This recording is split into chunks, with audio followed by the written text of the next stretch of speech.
Welcome back, listeners, to another episode of Yeah, I Said It. As always, the program is hosted by yours truly, Lance Williams.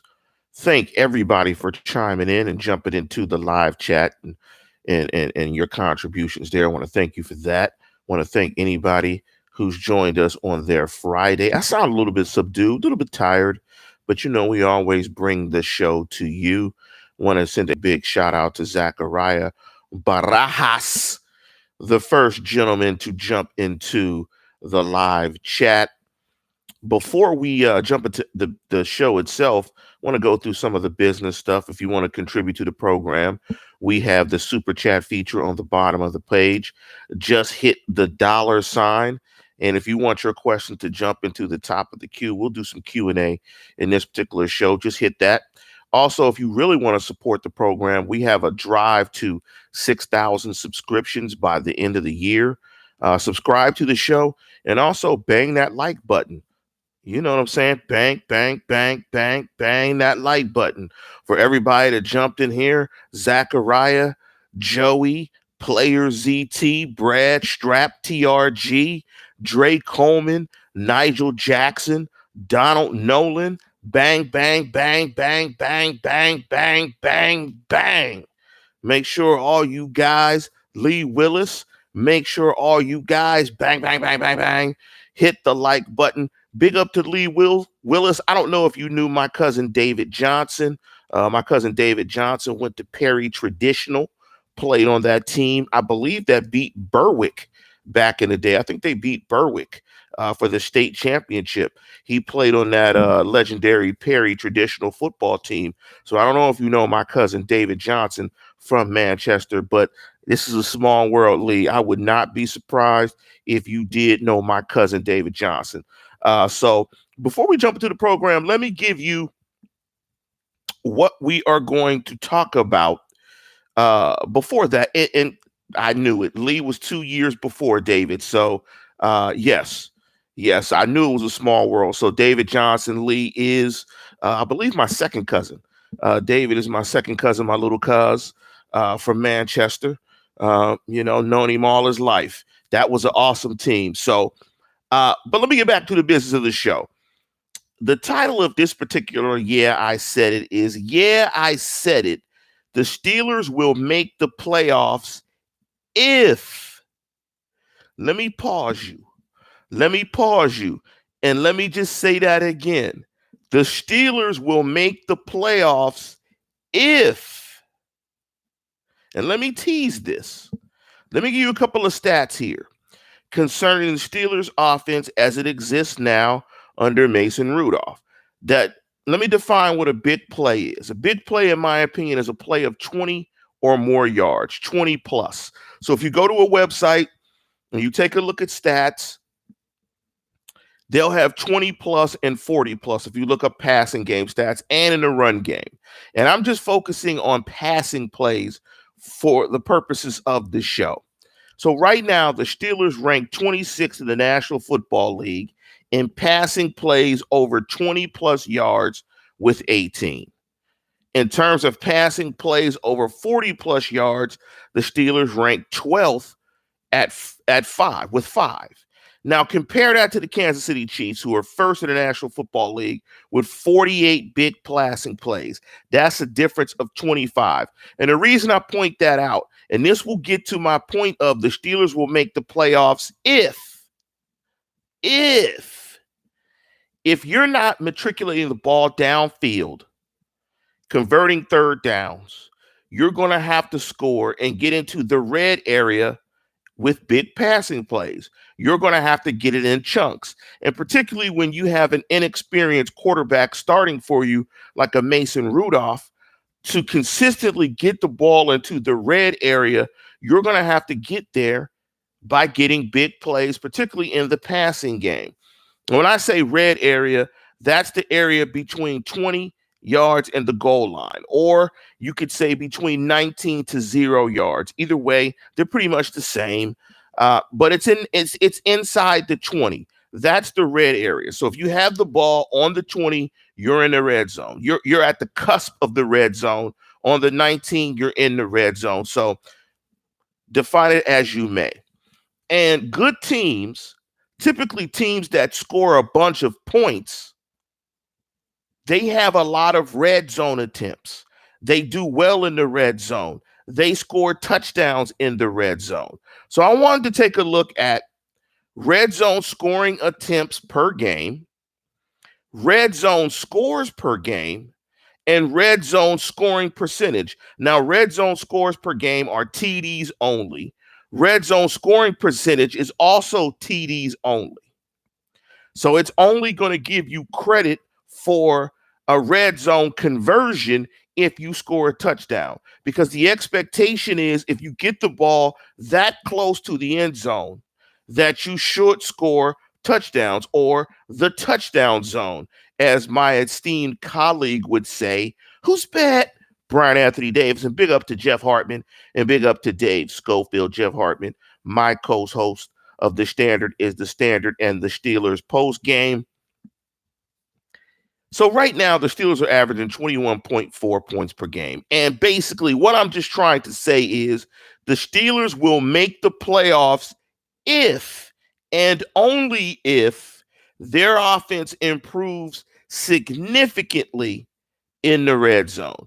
Now, in terms of red zone scoring attempts per game, the Steelers currently rank 28th in the National Football League. They're averaging 2.5 red zone trips per game.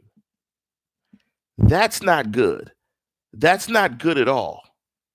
And I wanted to compare that specifically to the Ravens, who are averaging, because I wanted to compare it to the Ravens because the Ravens are currently the leaders of the division. And of course, the Steelers will make the playoffs if they win the division. So I think the first goal is trying to win the division.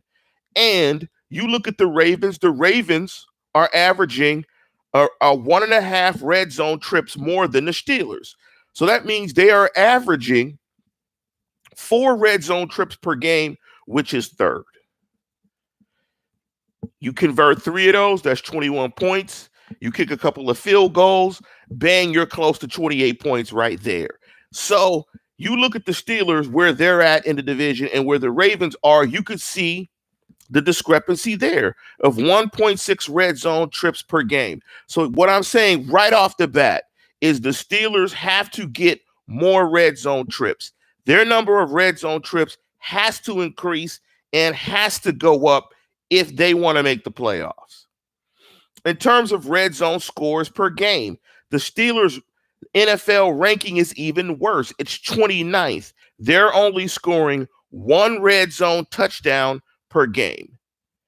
And when you put those two numbers together, there's no mystery why they only average 21.5 points per game, 21.4 to be exact. Compare that to the Ravens. The Ravens are averaging 2.3 red zone touchdowns per game, and that's 5th, and that's decreased in the last several weeks. In terms of red zone scoring percentage, again, TDs only. Steelers, 41.8%, 28th in the National Football League. The Ravens, 57.2%, 16th in the National Football League. So if they want to get to the playoffs, they're going to have to close this disparity with the Ravens, and also they're just going to have to improve it overall if they want to get to the playoffs. You can't beat a team in your division, or it'll be very difficult to beat a team in your division that's that much better than you in these 3 categories in the red zone. So that means that the Ravens have a much better red zone offense than the Pittsburgh Steelers. And that's one of the difficulties when you start an inexperienced quarterback, because we all know it. You know, if you're a fan of the game, we all know it. The field condenses. There's not enough room. You have to be decisive and spot on with your reads, and you have to have the guts to stick the football in to very tight windows in the red zone. And plus, with an inexperienced quarterback like Mason Rudolph, how flexible are the Steelers in the red zone with audibling, with using tempo, with him checking out of stuff or them giving him some different stuff that he maybe has only executed a couple of times, but they feel comfortable with him executing in the red zone. How many times is Randy Fichtner going to get in the best red zone play for the defense that is called? Because what they're doing right now is they're executing the called play. That's what they're doing. So you look at these numbers. Red zone scoring attempts per game, 28th ranked. Red zone scores per game, 29. Red zone scoring percentage, 28th in the National Football League. Those are all alarming compared to the division leader who's 3rd, 5th, and 16th in those categories respectively. And to me, the most alarming of those is they're only scoring 1 TD in the red zone per game. That means they have to exist on big plays in their offensive diet to score. Because if you're not scoring in the red zone, you're not scoring touchdowns in the red zone, you're scoring touchdowns outside the red zone. That means it's a feast and famine offense that is built around big plays, but they only rank middle of the league, 26th in passing plays over 20 plus, and only 12th in passing plays 40 plus. Only 23 big plays in the passing game. So you can see it right there that this offense has to improve in the red zone, has to get more trips, and it has to convert those trips. Or it's going to be dependent on big plays. And we do not think, I think as Steeler Nation, that you could depend on Mason Rudolph to consistently convert in the red zone. And here's a stat I wanted to bring up that ESPN pointed out earlier this week about Mason Rudolph in the red zone, that he has a 6.6 QBR ranking in the red zone, according to ESPN, which is 2nd worst in the National Football League. So the Steelers will make the playoffs if they can significantly improve their red zone offense. Now look at their red zone defensive statistics. Red zone scoring attempts per game on defense, 3.3, 16th. Red zone scores per game, 1.6, which is 9th. Red zone scoring percentage, which is 47.8, which is 6th. So they're getting it done in the red zone, but their point differential, they're scoring 21.4 and giving up 20.7 is less than a field goal. So for them to make the playoffs, if they don't improve in the red zone, something has to change. That this defense has to get even more stingy.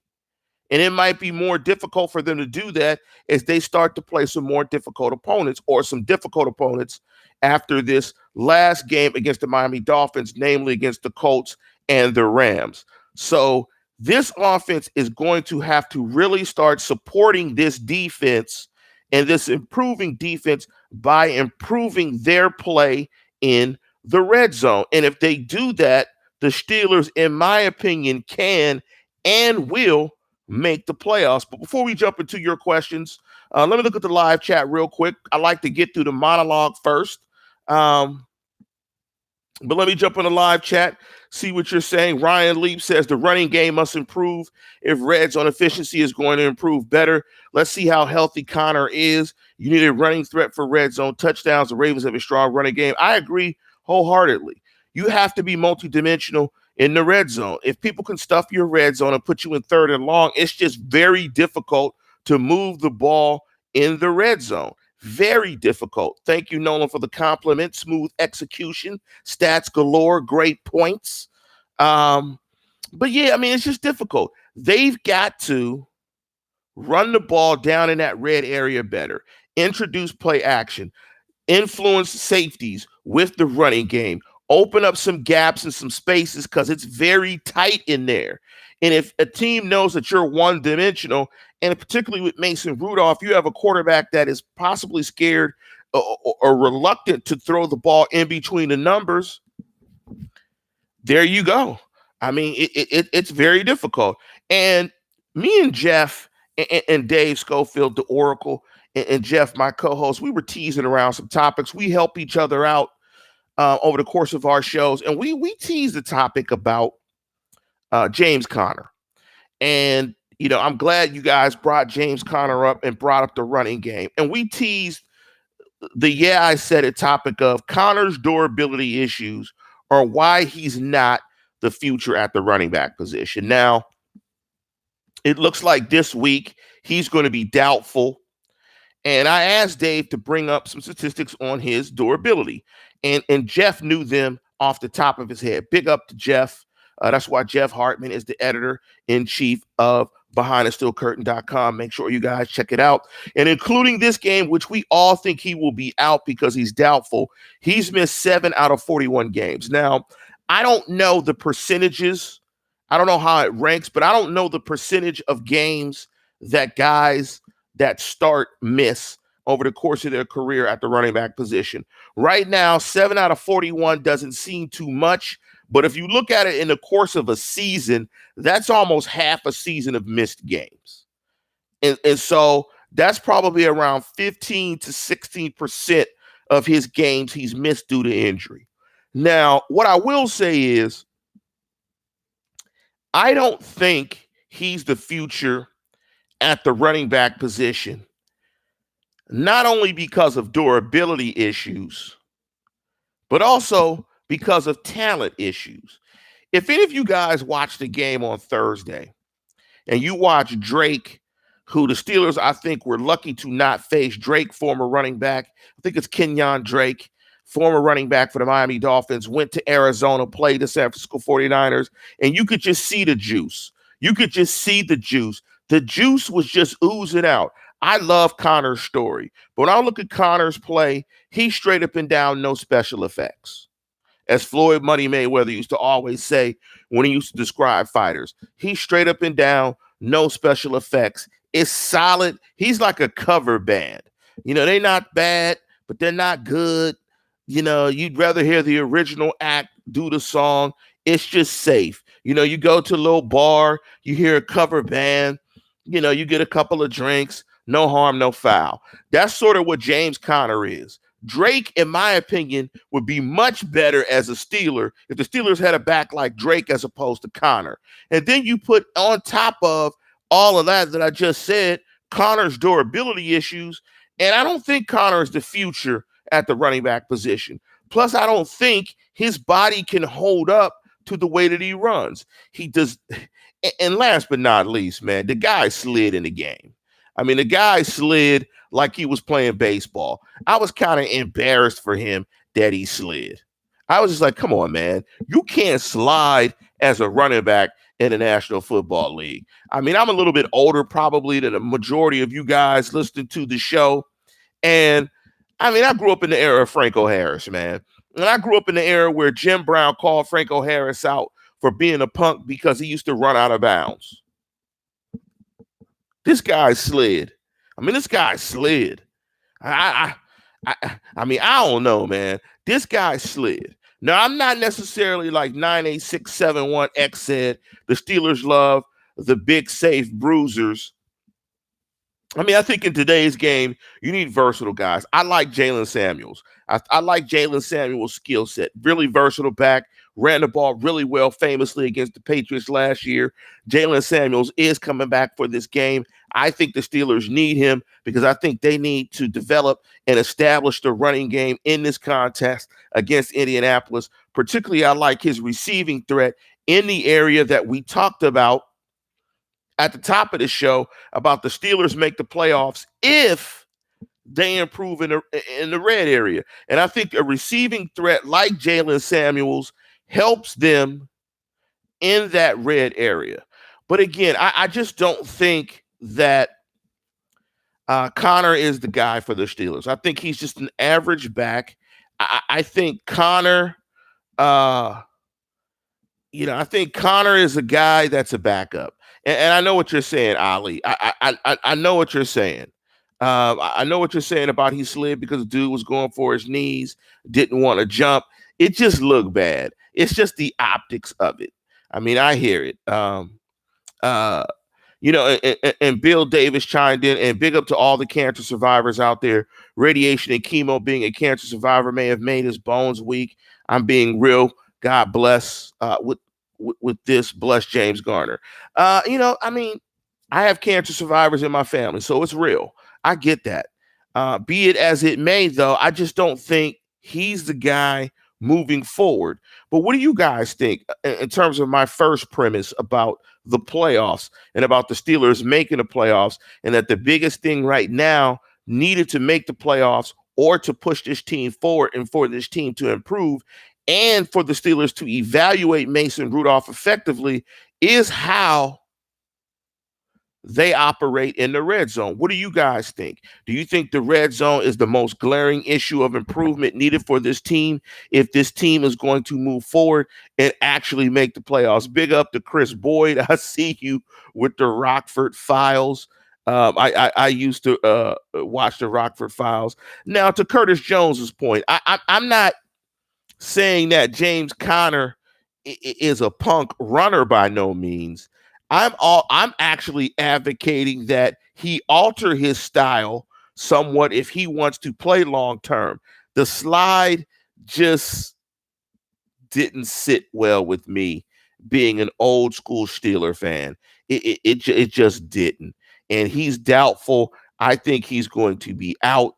But again, when I look at this football team, I think the defense again is on the come. I think the defense is improving. I think the defense, its level of improvement largely needs to be around third down defense and converting third downs. That has to improve. But I think if this team wants to make the playoffs again, it's going to have to get better in the red area. Right now, red zone scoring attempts, 28th. Red zone scores per game, 29th in the National Football League. Red zone scoring percentage, 41.8, 28th in the National Football League. Only averaging one red zone score per game. That's not good enough.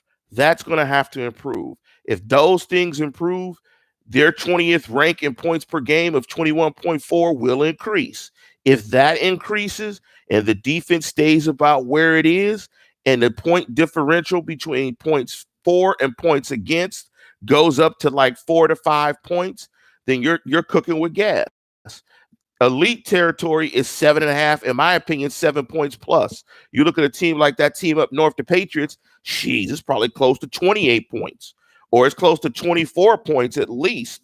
I'm sure they're averaging over 30, and they're giving up less than 10.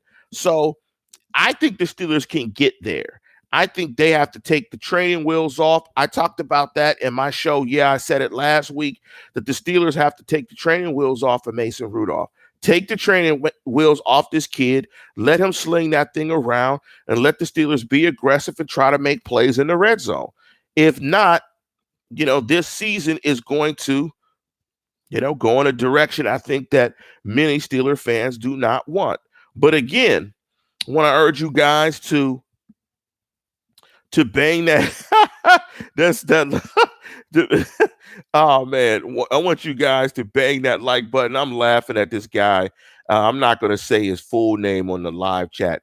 Good looking HON. I won't give the rest. You guys see him on the live chat. He said BTSC. Hi, Peter North here. Old adult film star. Huge Steeler fan. Well, if any of you guys seen Peter North films, just duck or move to the right. Peter North was known for a particular quality that I know that all of you guys understand. Let's just say projectile fluids. So let me jump in through the live chat. Let me bang on some of these. Donald Nolan, with so many different looks this year for our offense, do you think this helps disguise or gameplay as we finish the season? Less predictable for opponents, maybe. Well, I mean, there's a lot of things to discern when you're preparing for a football team. Teams are going to prepare for what you do well, not just everything that you do. If there's some things that you don't execute well, that they're not going to prepare for that. Sure, maybe you fool them and hit them with a shot play here or there. But if I know you can't run it, I'm not really going to prepare for you to run it.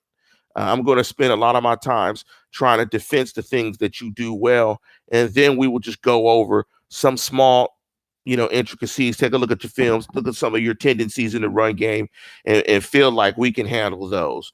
But teams just don't willy-nilly prepare for everything. They're going to prepare for what you do well. They're going to scout you, and they're going to look at your tendencies and try to take those things away and make you do some things that you aren't comfortable with. 3D Texan chimed in. Doesn't the OC call the plays? Please give Mason a chance. He is not as bad as a lot of so-called Steeler fans think he is. Give the man a chance. The OC does call the plays. And I think what I've read on a variety of sites, and they may not have it right, is that he's essentially the OC. Randy Fichtner is calling the plays, and Mason Rudolph is not checking out of those plays. They are executing the play that's called. So, but it's a symbiotic relationship. I mean, if the coordinator is giving you the correct call, you've got to execute it. If you look at Mason Rudolph on film, I think he's growing as a player, but there are some throws, there's some meat on the bone that he's leaving out where the called play is the right play. Of course, you don't get it right every single time, but he's playing like we all expect him to play. He's playing like an inexperienced signal caller. And when you're inexperienced, there's going to be a lot of variance in your performance. And that's just how it is. Thank you, Anthony Batista, for the super chat. Thank you for the contribution. Are the Steelers going to regret signing Joe Hayden? That's very interesting because Joe Hayden very much looks like the candy bar. Now, I don't know, you guys may not be familiar with that phrase, and I think it's a phrase that Brandon Cook from the Los Angeles Rams, I think he coined that phrase a couple of years ago when he said that there were cornerbacks that looked like the candy bar, meaning they were soft, gooey, ooey, and gooey, meaning you could get at them, they were tasty and sweet, meaning they couldn't cover. And it's looking like Hayden, to a certain extent, could be the candy bar. I don't want to say that he is, but I need to watch it on film.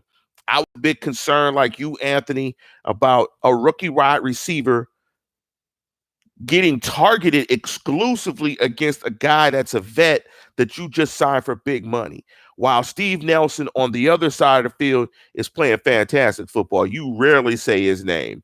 So, I don't know. I hope they don't regret it, but you can hear the trepidation in my voice. I want to say big up to Barry Fox. Thanks for the shout out on loving the show. Let me jump into a comment from David Davies. The Steelers will not make the playoffs. The defense is getting better, but the offense is just not good enough yet. 7 to 8 wins tops. I'm not going to say that just yet. Let me watch this next stretch. And we shall see. I like the comment from Ryan Leap. Run the football, utilize play action, hit tight ends. I agree. Noah Nichols says our offense, or the Steelers' offense, just needs to be good, not great. Just score when we have the opportunity to score and make big plays once in a while. And he's kind of saying what I'm saying, is that when you're in the red zone, you've got to convert red zone trips to touchdown point blank.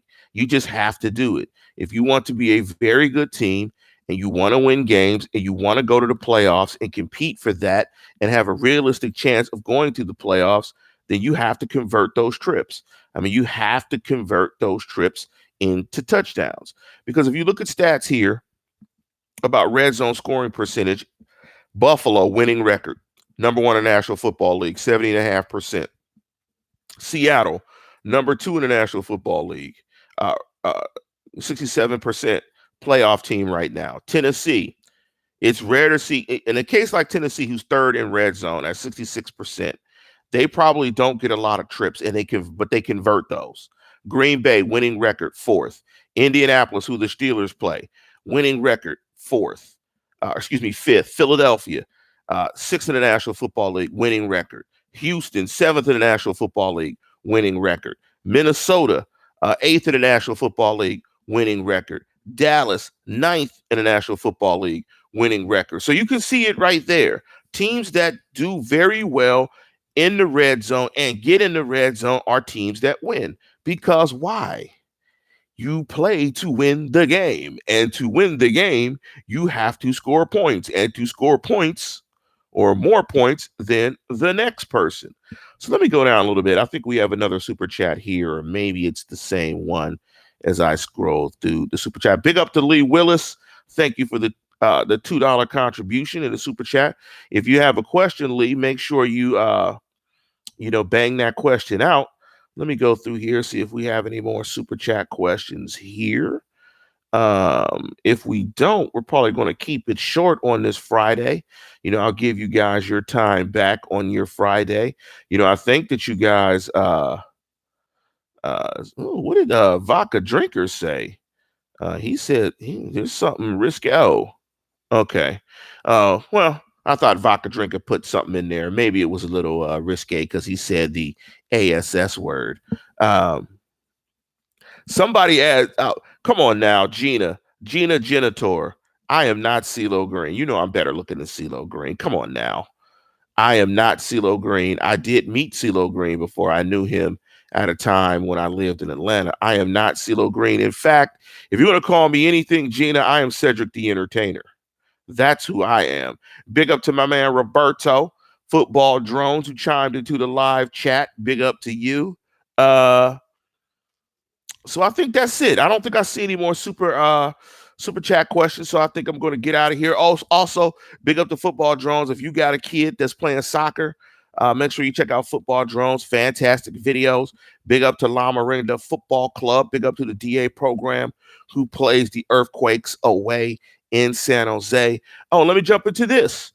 Snowman, will the Steelers use the tight ends more? I think they will. I think the Steelers are getting to a point where teams realize that